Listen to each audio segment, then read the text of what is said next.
मेरे को बिल्कुल पसंद नहीं है, मैं ये फेंक कर। मुझे सब पता है तुम्हें हेल्दी चीजें बिल्कुल पसंद नहीं है। अगर इसके जगह पिज्जा और बर्गर होता तो यूं ही खत्म हो जाता। देखो मम्मी ऐसा बिल्कुल नहीं है, ये वाला सब्जी किसी को पसंद नहीं और मुझे भी नहीं है। अभी सब पसंद आएगा और तुम एक कहानी सुनोगी तो। कैसी कहानी मम्मी, बोलो ना, जल्दी बोलो ना। एक कहानी है एक किसान की जो अपने गाँव में अपने परिवार के साथ रहता था, लेकिन वह बहुत उदास रहता था। एक दिन उसकी पत्नी ने उससे पूछा,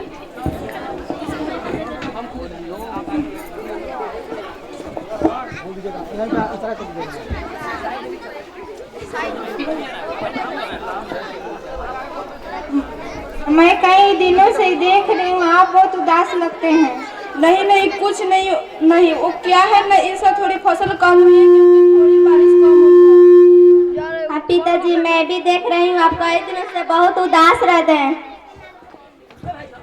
और तो और खेत से भी देरी से आते हैं। मैंने कहा ना फसल का ख्याल रखता हूँ इसलिए देरी होती है। तुम पढ़ो। आपने तो स्कूल के पैसे ही नहीं भरे। और तो और चिंकी दीदी ने तो हमें उनकी पुरानी किताबें भी नहीं दी।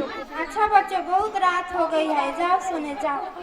अच्छा जी, आप मुझसे कुछ तो छुपा तो ना रहे हैं? नहीं नहीं कुछ भी नहीं। क्या तुम्हें मुझ में विश्वास नहीं? चलो सोते हैं।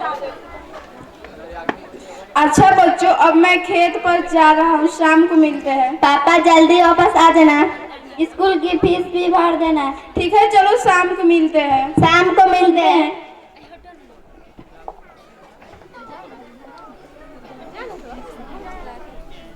मुझे ऐसा क्यों लग रहा है वे कुछ छुपा रहे हैं, जरूर कुछ बात है। श्रीमान जी कैसे है आप? मैं ठीक हूँ, आप कैसे हैं? मैं भी बढ़िया हूँ। और मेरे पैसे कब देंगे? कौन से पैसे? अरे आप टेबल पे घास चढ़ने गए पूरे 25,000 रुपए, 2 बरस का बोला था, 2 बरस कब के होगा, मेरे पैसे कब दोगे? कौन से पैसे? कौन से 25,000? 25 इतनी बड़ी रकम से पैसे कभी लेता नहीं हूँ। अरे वही जो आप अपने खेत के लिए लिए थे। अच्छा वो पैसे वो तो मैं परसों तक लौटा दूंगा। परसों परसों कहते कहते 3 बरस कब के हो गए, मेरे पैसे कब दोगे? मैं परसों तक तुम्हें जरूर लौटा दूंगा।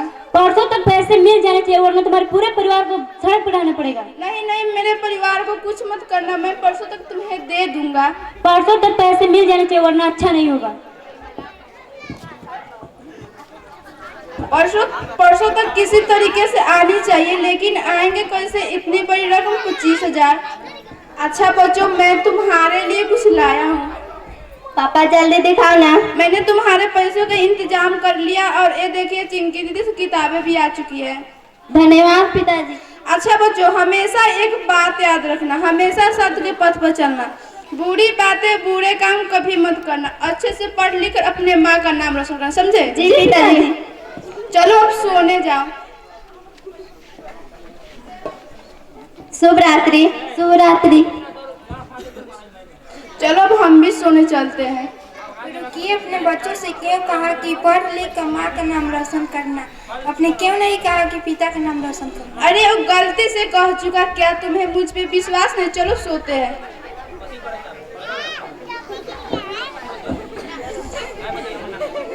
चुका है। हाँ तो चलो देखते हैं।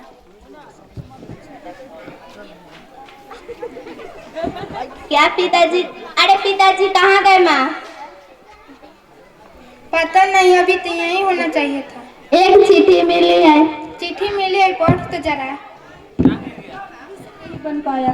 तुम्हारे जिंदगी के गाड़ी में जो 4 पहिया थे उनमें से एक पहिया मैंने तोड़ दिया, पर ये मैंने जानबूझकर नहीं किया। और पहिया तोड़ने के कारण, मेरा इस जिंदगी से चले जाने का कारण मैं तुम्हें बताना नहीं चाहता। बस इतना कहूंगी, कुछ दिन बाद जमींदार आएंगी और अपना घर कब्जे में कर लेगी।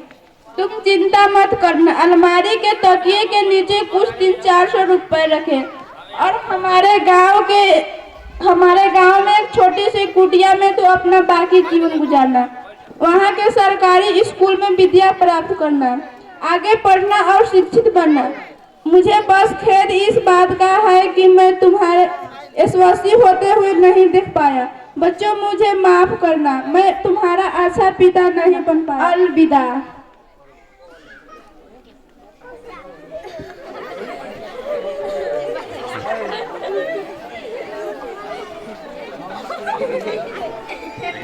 है मुझे माफ कर दो माँ, अब से मैं इसका अवश्य ध्यान रखूंगी कि मैं अन्न का अपमान ना करूं, और इसके बारे में अपने सारे दोस्तों को बताऊंगी तथा सिखाऊंगी वो अन्न का अपमान ना करें। शाबाश मेरी बच्ची, ये तो समझ गई, अब आपके समझने की बारी है। देखो दोस्तों, आज हमें अन्न का अपमान नहीं करना चाहिए क्योंकि कितने को तो खाना भी नहीं मिलता। हमें किसान का मान रखकर अन्न को बचाना चाहिए। जय हिंद, जय भारत, जय जवान, जय